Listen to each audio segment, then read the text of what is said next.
on June 9th, 2006. And with us, and you're not going to believe this, Andrew, but this is number 8. Are you okay with that? Way to go. Well, the other one was like, well, 7 and 6, I don't know, but this is 8. As far as I can find out, it's 8. And we do thank Andrew Colvin for coming back. His website is andycolvin.com. You know that he has been involved with, first of all, making a documentary called The Mothman's Photographer. And he's been on a number of times to talk about all the stuff that's going on in and around that particular phenomena. And also, which I kind of find really interesting, all the stuff that goes on in the Ohio Valley, especially around West Virginia. And it's been a while since we spoke, although, you know, Andrew, this is going to go up probably on June 9th. Your last show just aired this last Friday. So people are just getting into hearing the last segment you did. That would be the 19th of May, okay? Now, let me ask you, first of all, Cleveland is dust. Yes, I was really hoping Cleveland would beat the Detroit Pistons, because Cleveland is one of the hubs of the Mothman conspiracy and close to my heart for that reason. And, you know, an interesting thing about that series was that I heard them mention that the Detroit athletic coach uses cucumber a mixture of cucumber and other stuff to deal with the injuries. And okay. This reminded me of the cucumber coming up before in our little jaunt back to West Virginia. I noticed that at this place where all these sightings occurred, there was a smell of cucumber in the air, and we couldn't pin it. We figured it's some plant there, but I don't think it's a cucumber plant, but it smells like a cucumber plant, and the cucumber plant is the most powerful aphrodisiac. They did some research about 5 years ago, I think it was, and found that was the scent that most people were attracted to at a really deep level. And I'm wondering if that smell has something to do with this process of seeing entities. You know, if you've got a field of energy at a certain spot that's storing memory, and this is one of the things that the Mothman scientist Kuharik talked about, was how he actually did some telepathy experiments with psychics holding objects and found that objects do indeed hold memory, and this is why people can solve criminal cases and things by holding the objects of the person in question. I'm thinking that this could also extend to the olfactory senses, you know, these kinds of things, kinds of stimuli that trigger in the brain certain responses. Well, two things. One, with regard to cucumber, apparently it's got a lot more going for it than people realize it does.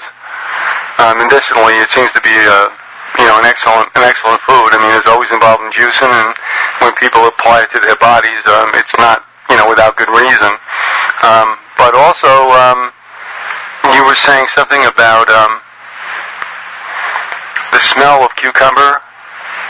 Yeah. In and around what?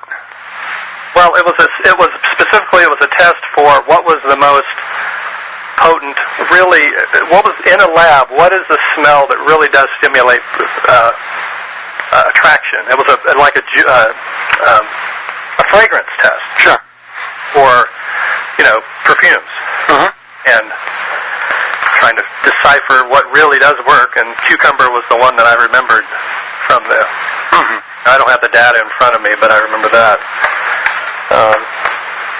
But there's a health angle to this, especially in terms of the Native Americans who feel that Thunderbird witnesses make good healers. And, of course, if there is a connection with the smell, maybe the cucumber, maybe healing substances have to do with this process too. And one of the witnesses I interviewed, a Bigfoot contact PhD named Kuoni. A lot of people have heard of him. He's popularizing the interdimensional aspect of Bigfoot. He is a master herbalist and talked about how in certain spots in the forest you'll have the poison and the antidote growing close right next to each other, right? Mm-hmm. And this sort of relates to one of Puharich's theories about. He did this diagram that I think I may have mentioned last time. Did I mention these 4 circles?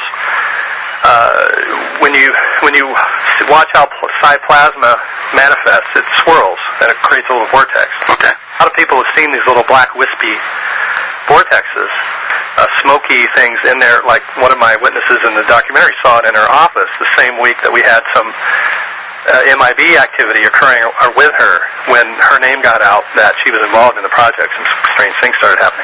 She saw this whirling black thing. And one person even saw, and this isn't a person that I talked to personally, but a report that I read, that someone saw it coalesce into a figure. So these plasma vortexes appear to be able to swirl and create matter. And if you don't draw a diagram of it, it's lost. It's these 4. It's basically a swirl in one way, and then an opposite swirl, which has a negative charge, positive, negative charge.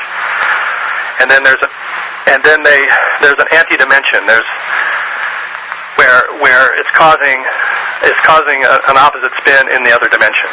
And so the way you draw this is the 4 circles, and it looks very much like Ezekiel's wheel, drawing from 1,000 years ago, Ezekiel's wheel, which I think somehow has some connection to this.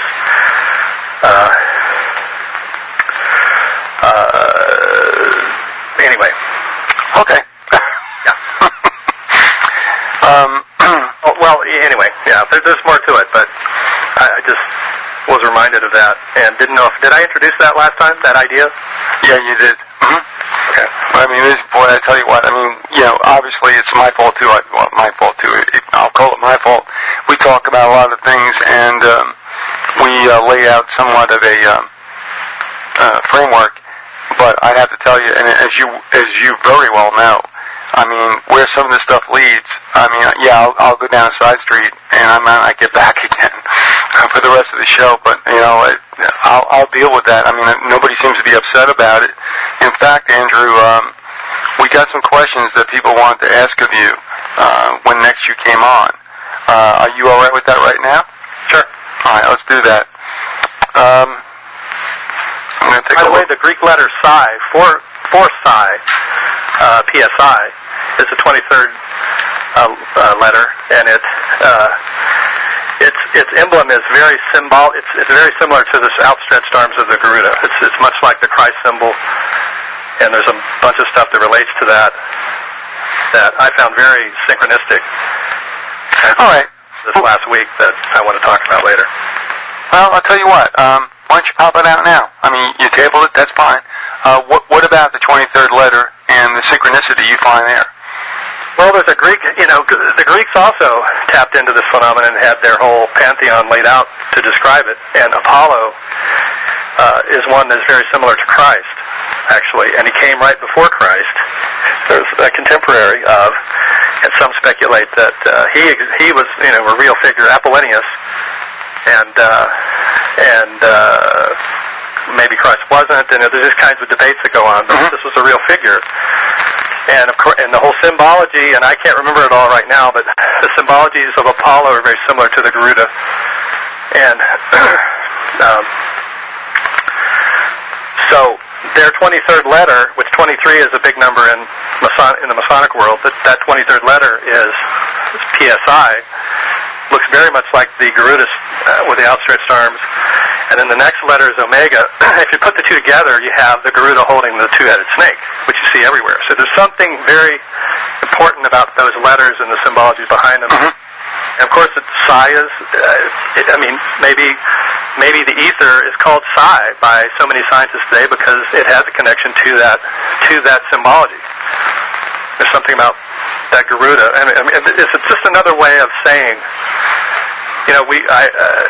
I've already established that the Buddhists and Hindus consider the Garuda the god of spaces and gaps, but it's also true of the Greeks. Mm-hmm. And it, like so many things, these references come up in modern day explorations. With Keel, with myself, with Keel it was Apol. He kept running across this scary. Well, I don't know if he was this. It's hard to tell based on the movie and how things have been sort of twisted over the years. But he had this contactee or this entity called Apol, which is short for Apollo in my mind, communicating with him. Mm-hmm. And I don't know if this was Keel's way of introducing this very probably controversial. I think a lot of this stuff was way more controversial then, and I'm still not sure how much of it he put in there to sort of avoid attacking it directly, mm-hmm. or if he really had some voice coming over the phone naming itself Apol. But it's suggestive, just in the way that Indrid Cold, the name of Indrid Cold, being derived from the Hindu, is very suggestive that there's some connection to these ancient ways of viewing the phenomenon. All right. We've got at least two questions, both of which are probably a little extant as far as what they're going to need in far as response goes. So can I throw one at you? Sure. Okay. It says, now does he, meaning you, believe then that time is plastic in certain ways? And I'm only going to say that we had Alan Watt on recently who spoke expressly to culture and not necessarily time, Andrew, but just, our culture and everything that goes around us. So anyway, that's inside something else. It's another issue. But again, it said, do you believe then that time is plastic in certain ways? For example, if there is a great deal of trauma in a location, does it have a way of reaching back in time as well as forward in time? And I have another a little paragraph here to mention, which is not so much a question but a comment or an impartation of the news. So what about time? Can you speak to that? Well, I think it's absolutely true because that's. Well, I mean, maybe it's not provable, but it's. I guess the physicists certainly think it is. But it's a good explanation for why someone could see, like we were able to see this vision of 911 34 years before it happened. And we talk about this in the documentary. I talked to a shaman here in Seattle who felt like I had perhaps traveled or been connected to some energy that had traveled and caused this photo to exhibit what looks like a picture of the Garuda in the window. He thought that I had somehow not physically done anything, but just he believes that people can affect photos that way. And this is, bizarrely enough, another one of Puharik's experiments, that he proved that psychics could affect film emulsion. So, this shaman felt like that you could almost view it as dropping a stone in the water, and that if you have the traumatic event, the rock dropping in the water, you have the ripples that go out in all directions, and it's doing that in time as well. Although time is an abstraction for us, so time is like almost an indeterminate, what they call in Buddhism an indeterminate, something that's probably not answerable because it's too reflexive or for some other reason, and not worth too much pondering. But time's got some of that going on, but it's not something I dwell on too much. But I think it is that seemed to be happening in our trip because of this unusual thing that happened in 2002, where we were at our vortex area, and you can hear this in the field recording. We're talking about what we're seeing, and I was the person in the lead, and I got there first and probably soaked up most of it. Actually, the other people had on protective devices, like stones and things to absorb the energy, but I just took it and had a vision that night of a drowning in the water at this spot, in the river, and we went, and 3 days later we had a drowning there, and I happened to come upon it, and I thought to myself, well, that's a precognition I had. But then I found out that there had been really a collapse of a bridge there 100 years before that had killed some children, and there were some legends about it and so forth. So I'm not sure if the vision I saw was one from the past or one from the future. And it got me thinking along those lines, and it sort of becomes difficult to tell if you're seeing a ripple from in front of you in time or from in back of you. If you're feeling it coming through the cyplasma, you know, this is sort of how it works. People pick up these things from the ether. But there are definitely physical rules to it that can be studied, and Puharich was doing that. And I wanted to clear up one thing I said last time, that I said that I wasn't sure about whether or not he had decided on distance and how distance relates to ESP, but he definitely comes down on the side of distance does matter. The further away you get from something that you're trying to signal to or receive from, it does get weaker. The signal gets weaker. And I relate this somehow in my mind to the idea of well, it kind of left me here. Go back to your question again, and I'll pick up where I left off. Oh, no, it was well, I mean, it comes down to the idea of time and whether it's malleable. I mean, you know, I'm not deep in this whatsoever, but there's a lot of people who consider within the realm of quantum physics you can jump ahead in time, go back in time. I mean, it makes all the science fiction stuff look plausible. So with regard to the plasticity of time, I think that's what the questioner was saying. In fact, let me just restate it and said, is there a great deal of trauma? If there is a great deal of trauma in a location, does it have a way of reaching back in time as well as forward? So that's where we first started off. And your response? Well, I said I thought it did, and but the thing I was forgetting there was the collective unconscious. It reminds me of the collective unconscious. People wonder about human will versus fate versus destiny, because once you get into time, you start getting into these issues of, if you know what's going to happen, then is it destiny, or is there really destiny, or can we change it? Because this does come up in this phenomenon, is that you're given messages about the future, and I'm struggling with this right now. Okay. I was given a couple of other things that I know are coming, and I know something's coming, but I don't know exactly what it is, and how do I interpret that? How do I deal with that? Do I have an effect on that? Can I affect that? Or is destiny locked in? And I think this thing about distance with ESP kind of explains it. You do have influence on it, but the further away you get from a particular thing, a particular little vortex going on, your ability to manipulate it goes down.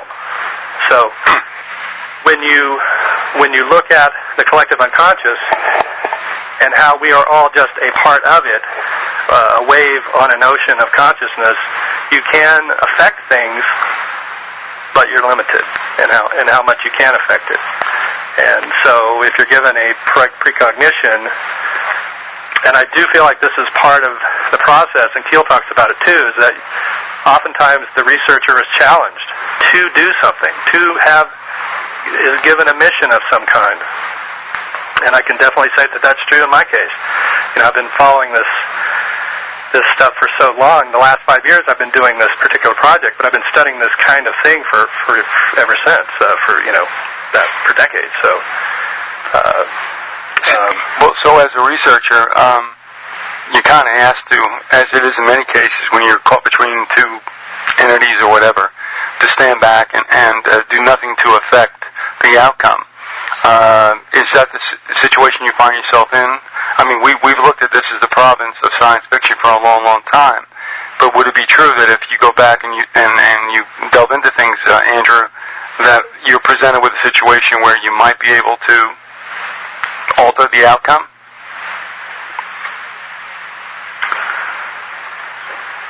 Most people, and I'm trying to remember who said this, but I recently was reading on this, and I liked this idea at the time, which was that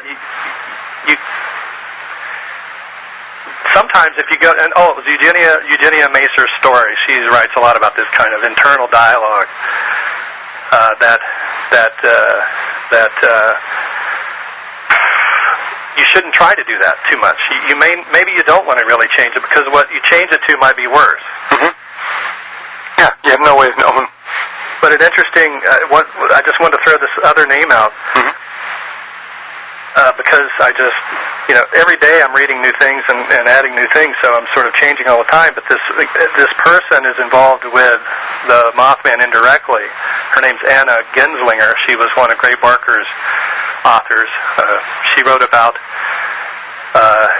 the Philadelphia experiment, sort of a side issue, a side note of the Philadelphia experiment is this Carlos Allende guy who, he was really central to the whole story, but he contacted a researcher named Morris K. Jessup, who was a UFO researcher, and Jessup was mysteriously died, and the story kind of went away. And then Genslinger one day is reading about it, she's watching the Philadelphia Experiment movie, or something. She's reading Charles Berlitz, who wrote the Philadelphia Experiment. She was reading one of his books, suddenly had a flash, and she was reading about Jessup, had a flash that Jessup had been murdered, and ends up writing a book. This is a woman who just out of the blue, suddenly she starts to feel like Jessup is speaking to her from the other side. Mm-hmm. And does some really original research into what happened to him, and it's sort of ignited that part of the Philadelphia experiment again, and this was back in the 80s, that she sort of recharged it again. It originally started back in the 40s. But there you go. I mean, and not only can you get a message from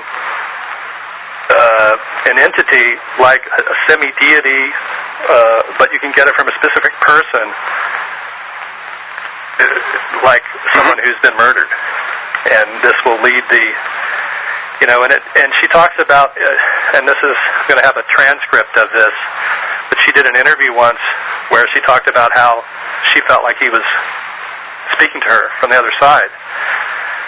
And she knew details about him that she could never have known, because she was getting them, from him somehow. Mm-hmm.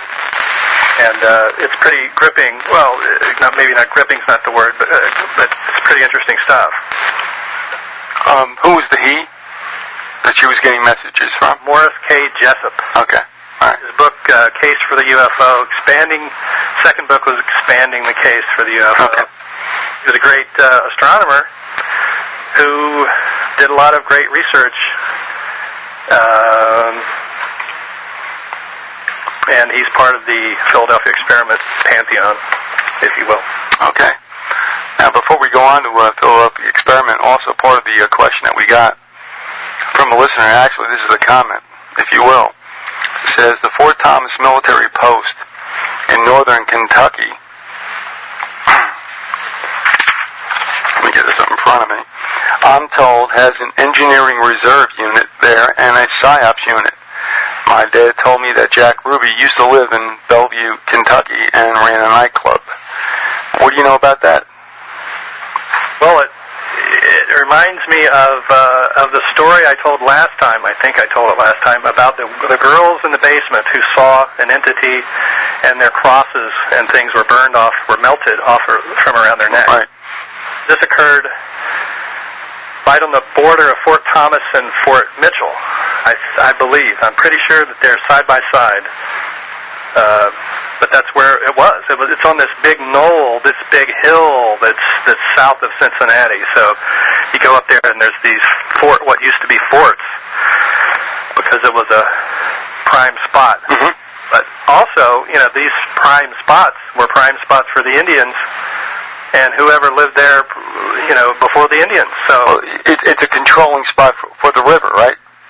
Yes. Mm-hmm. Okay. The same thing is can be seen in my neighborhood in West Virginia.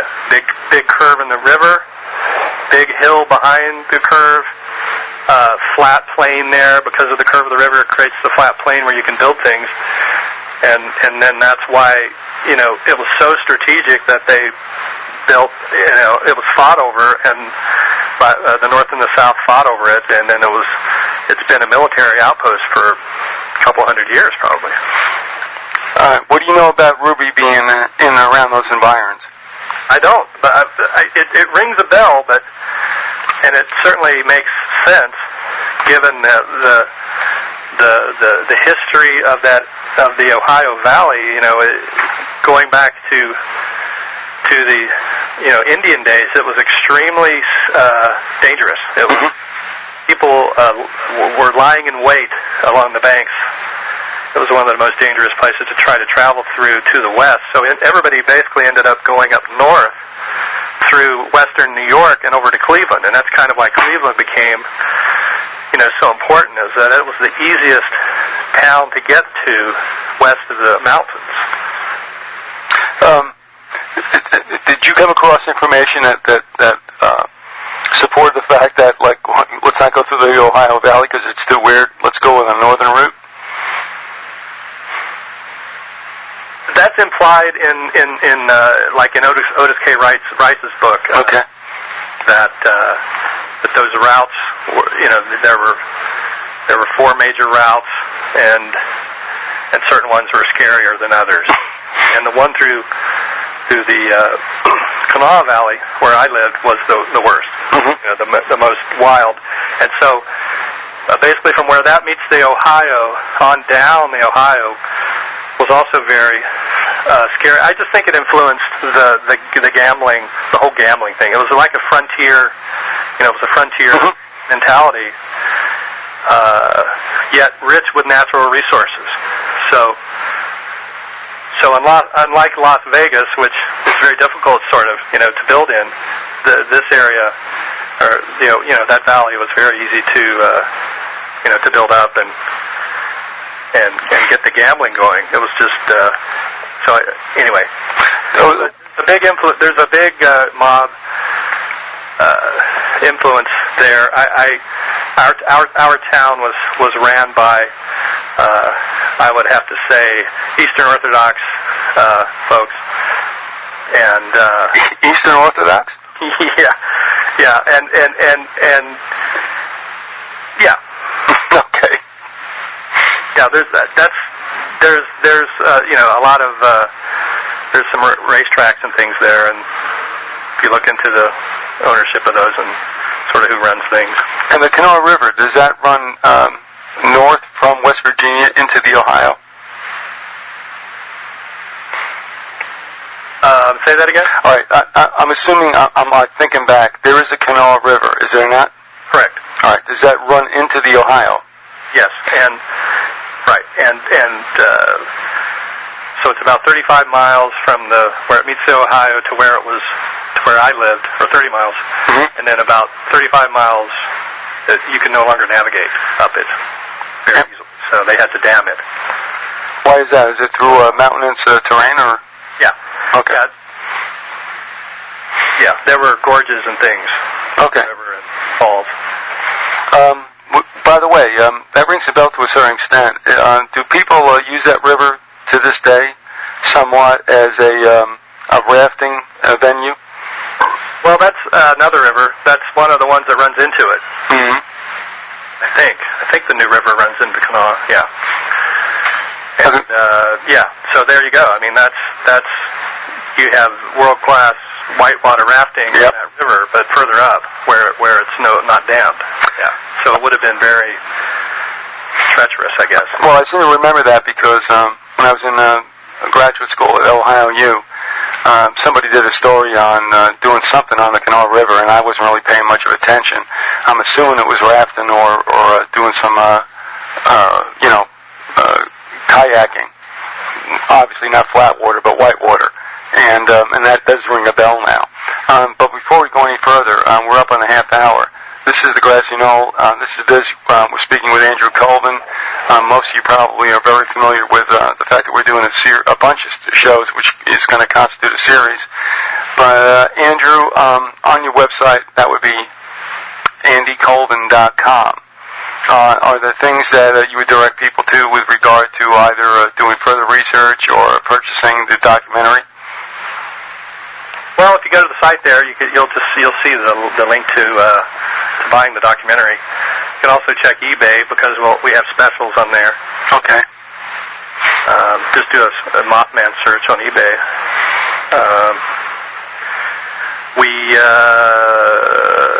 We've got the transcription for the Mothman book finished, and all the interviews, lots of extras, extra talks, things from Keel and other researchers that are difficult to find. I was just looking at some of the transcription and was amazed to see how much of it I'd forgotten, or because oftentimes it takes me 2 or 3 times of reading something where it starts to sink in. And if you're just seeing it on a video, it doesn't really, it sinks in even less probably. So it'll be good to see those. But I was working on the next subject, Philadelphia Experiment, doing some transcription with that, checking things. But I'm a little scattered, just because of this is the beginning of my vacation, and I've had haven't had much time to really focus on this stuff. But I'm hoping here in the next few days we can do another session or sure. two. And yeah, not a problem. Also, when you in your Mothman Photographer's documentary, how many hours long is it?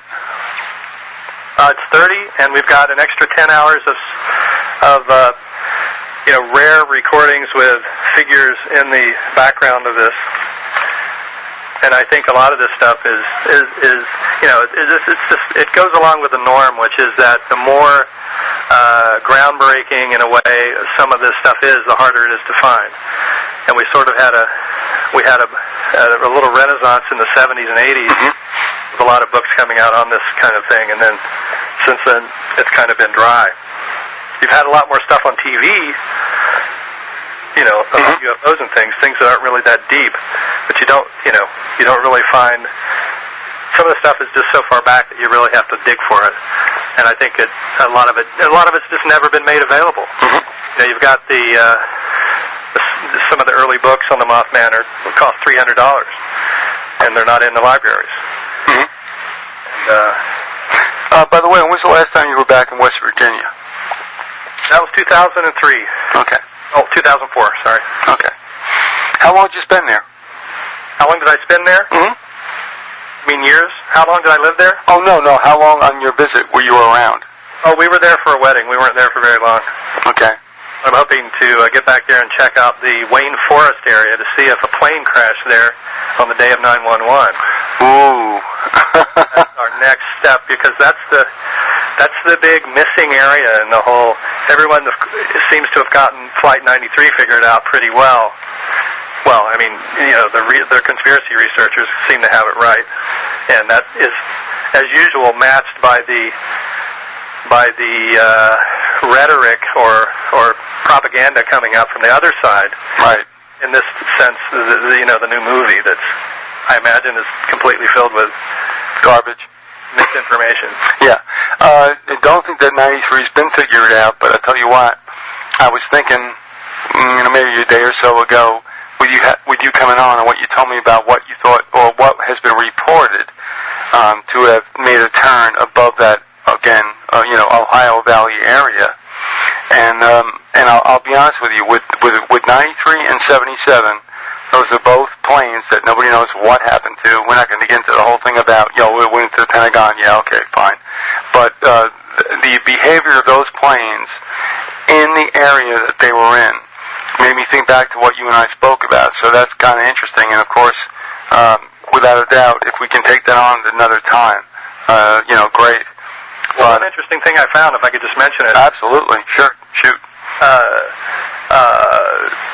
When we were there filming, we didn't know about this, but there were red-eyed creature sightings in Wayne National Forest in 2002. So this is not long after 9/11. And 9/11 is that stone dropping in the water. So you're going to have big signals there of geographical connections or whatever kind of connections you can think of, and then the ripples go out. And you can almost look at the distance of time between events and sort of figure out when, the next wave is coming through. And Keel was very good at predicting those kind of waves.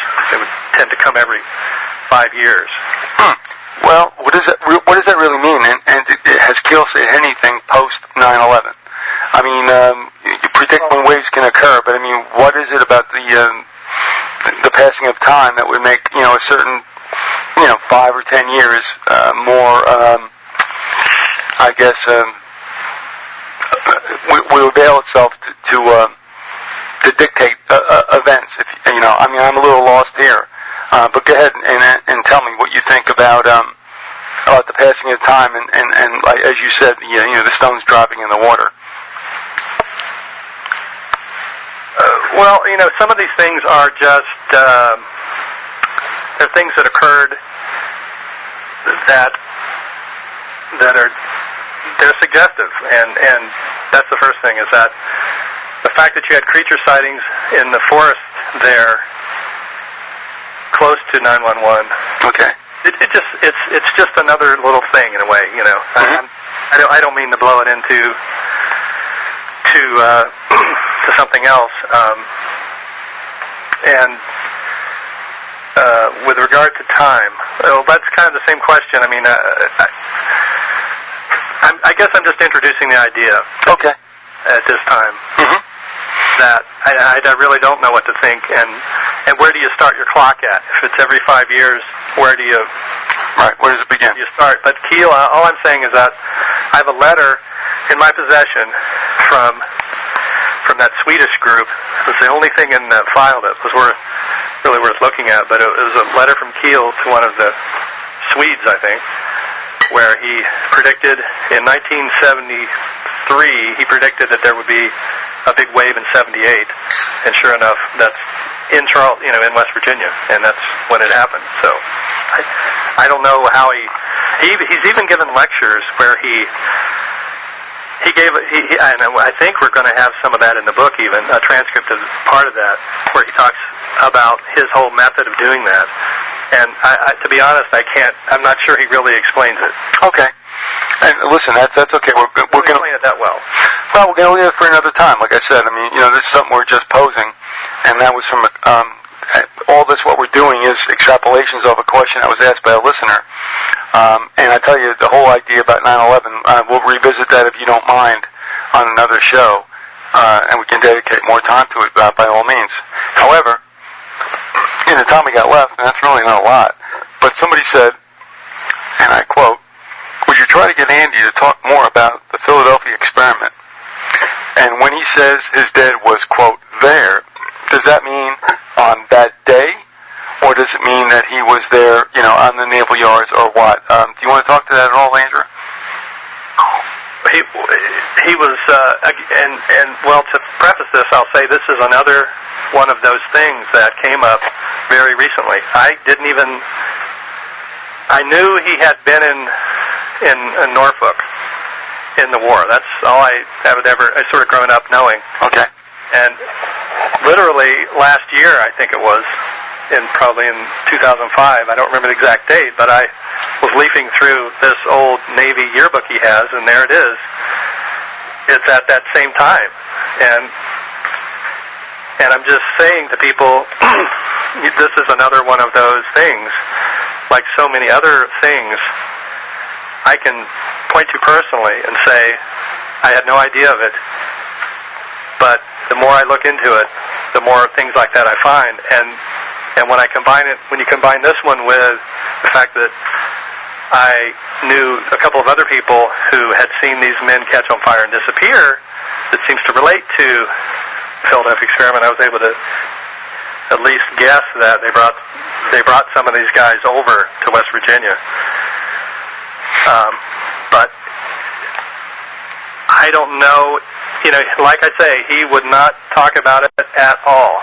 So I can't say if he was there on that day, but here's the thing about the Philadelphia experiment. It wasn't just one thing, one day. It was at least two things that we know of. There was the first experiment which started in Philadelphia. The ship disappeared, was seen in Norfolk, and reappeared again in Philadelphia. And then they did it again. After Einstein came back and looked over the data, this is the story, that they tried it again from Norfolk, not Philadelphia. So they actually had a convoy of 130 ships who witnessed, or at least that's how many were in the convoy. How many people and how many ships saw it, we don't know. But Charles Berlitz, implies that there are many people out there who saw it and who have contacted him or knew some part of the story.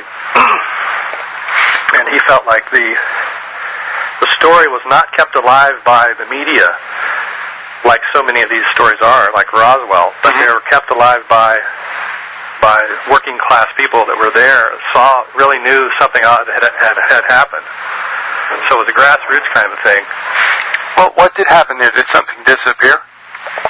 Yeah, on the second time, they had a ship there in Norfolk that disappeared and came back. And came back? Yes. And this is where Allende comes in, because he was on one of the ships in the convoy. What is he doing here? Well, he was a merchant marine. Allende? Carlos Allende. Really? Are you familiar with him? Are we talking about the dictator? No. Oh, probably not, okay. No, Carlos Allende, just another guy. The mysterious Allende. He was on the SS Furusef and saw the ship appear and disappear and talked to Gray Barker about it. And that's kind of where it links back. It links back in other, it links back with some of these men who were there. To Mothman, it links back via some of the men who ended up being in Charleston, probably Point Pleasant during the Mothman times, but it also links back through the Gray Barker's involvement with it. The West Virginia UFO researcher being, somehow, for some reason, being really interested in the Philadelphia experiment.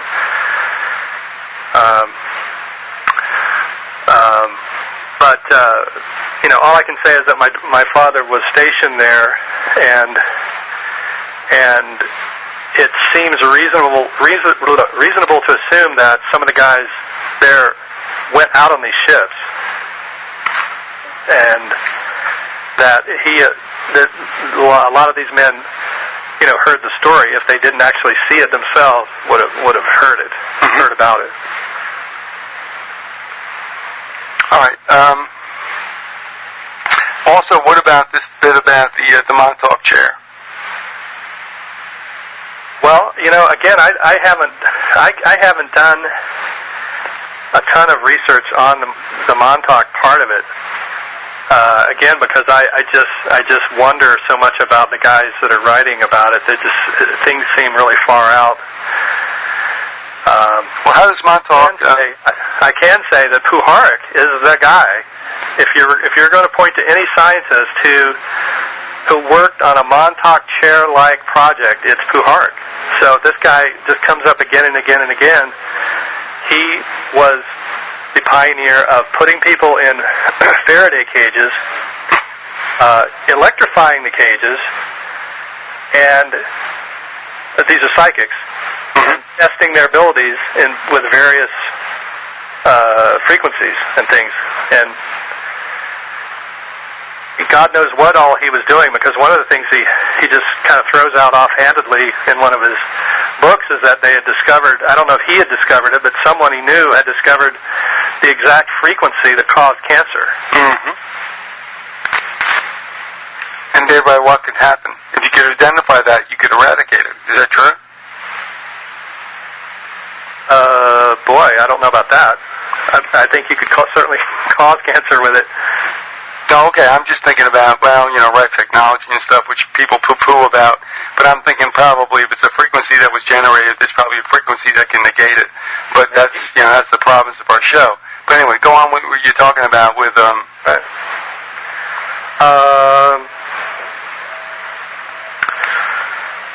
Well, let's see. Well, I mean, and that's about as far as I've gotten with it. You know, I've heard about this chair. I've read a couple of articles on Montauk. Mm-hmm. Alexandra Bruce, I've read some of her stuff. So I don't know. All right, what is the connection then between the Philadelphia experiment and Montauk? Oh, okay. Well, to simplify it, it's considered to be a continuation of the same experiments in another location. Okay. With the goal being? There's some weird connection to Mark Hamill of Star Wars in it. Yeah, with the Montauk thing. That was one thing that I just sort of was titillated by, I guess. All right, how'd you come up with Mark Hamill? Where did I hear that? I probably shouldn't throw things like that out without you better think about that. preparing myself to really go into them. All right, that's okay, but going back to somebody, I can't remember the exact details. But going back to the Philadelphia experiment and its relation to Montauk, can you give us some kind of like continuum about the two? Continuum? I mean, how they connect. Is one advance of the other? Or are they both simultaneously looking for things without the same goal? I mean, what are their purposes, as far as you know?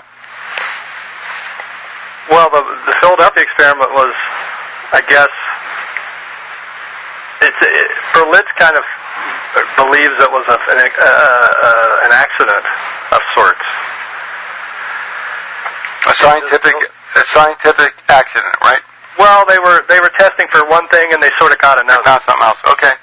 And then I guess I don't know what you say about the second experiment, but he considers it to be it was successful on the terms of an experimental. In terms of it experimentally, it was successful, but it was very unsuccessful in how it damaged the men involved. So it was a problem, and I'm not sure. At least I'm not convinced that there's a connection between it and Montauk at all. I'm just saying that there are a lot of people out there that say there is, and I'm probably not the best person to explain what the connection is, other than the same kinds of experiments were tried in this other location. And maybe there's a couple of guys who do some time travel within the Montauk story, and I'm trying to remember if they actually came out of the Philadelphia. Maybe it could be that they claim that they went back to the Philadelphia experiment. I'm not sure. Mm-hmm. But again, it's so heavy with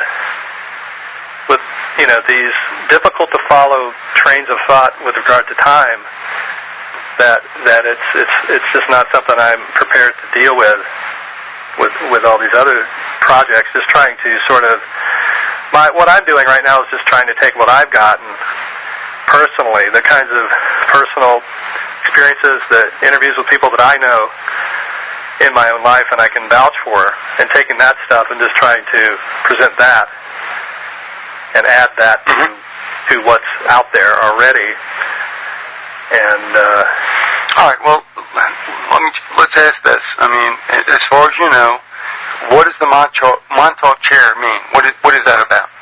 Well, it sounds to me very similar to the Puharek's experiment with placing a telepathic individual in the center of this cage, electrifying the cage, and I think in terms of Montauk, there are these claims that they did this, but they did more to the person. They gave the person drugs, or they hooked them up to other machinery, did mind control, gave them. As Puharek's research progressed, he started influencing the remote viewing movement quite heavily. He knew the Puthoff and Targ and those guys. And those guys started doing time travel with remote viewing. Well, what point was this? Did this happen that he begat, or at least accelerated, the whole idea about remote viewing? What year were we looking at, if I could ask? Well, it would have been right after the Uri Geller experiments that they did at Stanford, and that would have been 71, I think. 71. Okay. Early 70s. So it would have been soon after that. And they did a lot of that stuff in the Bay Area.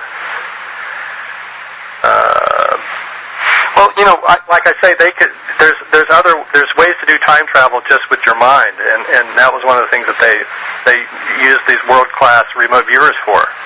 And there are even remote viewers who have come out and said, "Oh, I contacted aliens when I was out there, or I went back in time, or I went forward in time." And I don't know how valid. I mean, I'm going to assume that it's possible.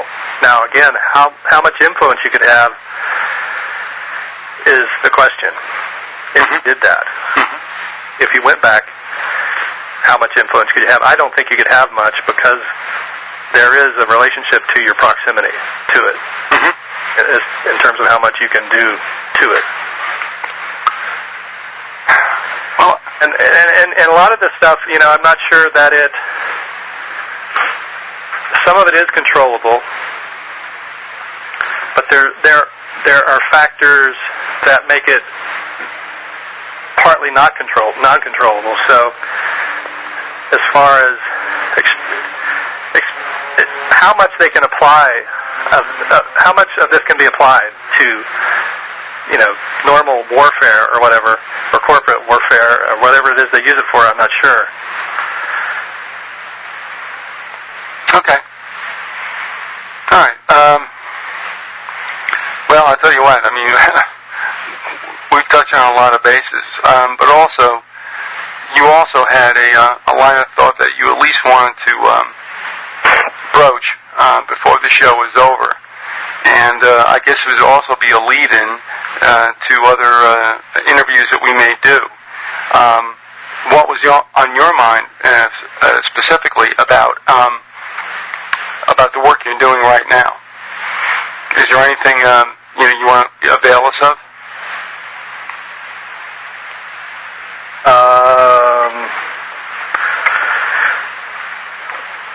Well, I could.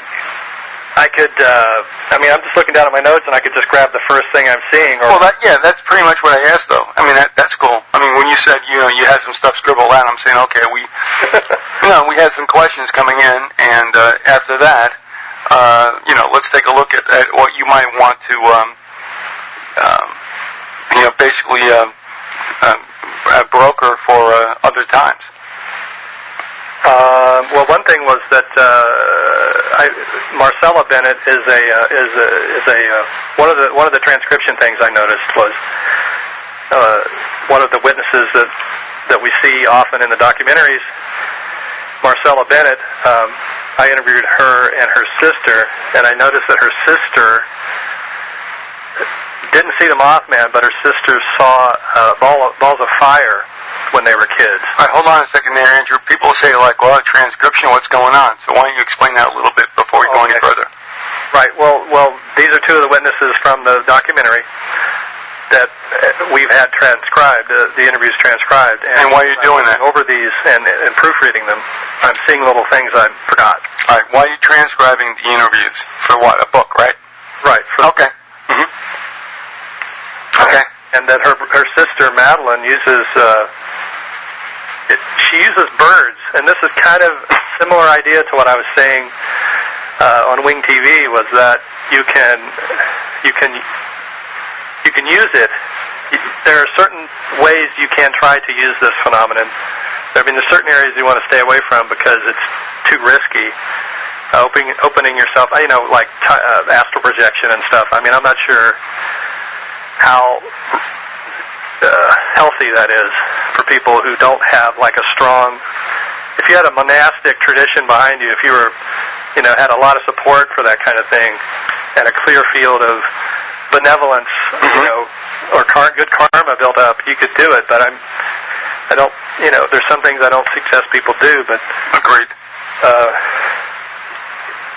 Looking at a Mothman witness and her family, you can see that one of them uses birds to get what she wants. She has a special relationship to birds in that she uses birds to it's like a genie. She gets asked for wishes or gives the birds her wishes and claims that they come true. Okay.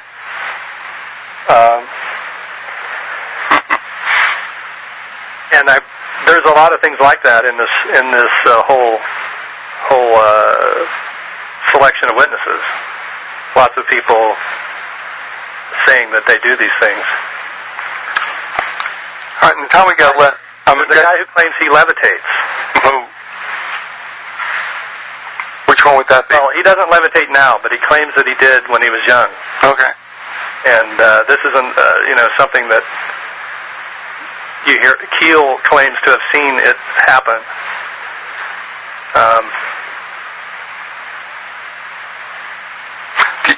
Are you looking for a name for him? A what? Are you looking for a name for him? For a name? For who? The levitator. Oh, no. His name's Tony White. Okay. His whole family is interesting. They've all got unusual phenomenon, and they're one of the featured families, if you could say, in the book. How much time do we have? None. Okay. Where'd you go? Yeah, we only have a couple of minutes left. How did you want to wrap this up?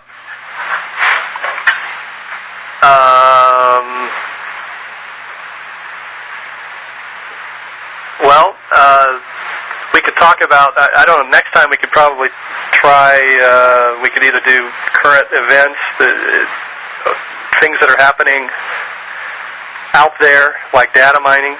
Mm-hmm.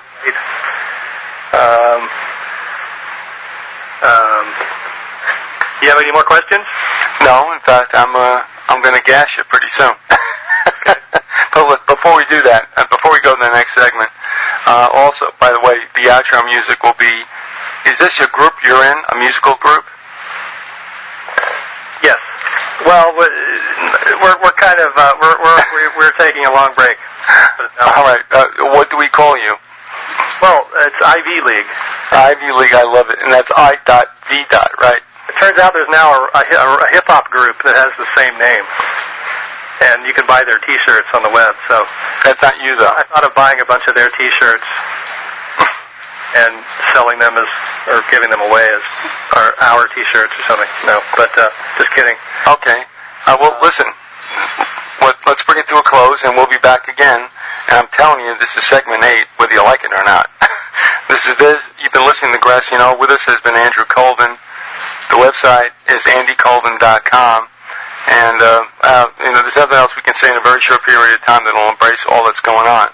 Play more of the song. What song is it? I don't know. The one I like best about West Virginia. Okay. All right. Oh, the Goodbye Sweet Home? I'm thinking, yeah, I like that one a lot. Got the drum beat? I'll tell you what. The Kodo drum beat? I don't know. You asked me. I like this song. It's playing right now. And if you want people to hear it, I'm gonna cut you off. All right. All righty. Thank you. All right. See you later. Bye bye.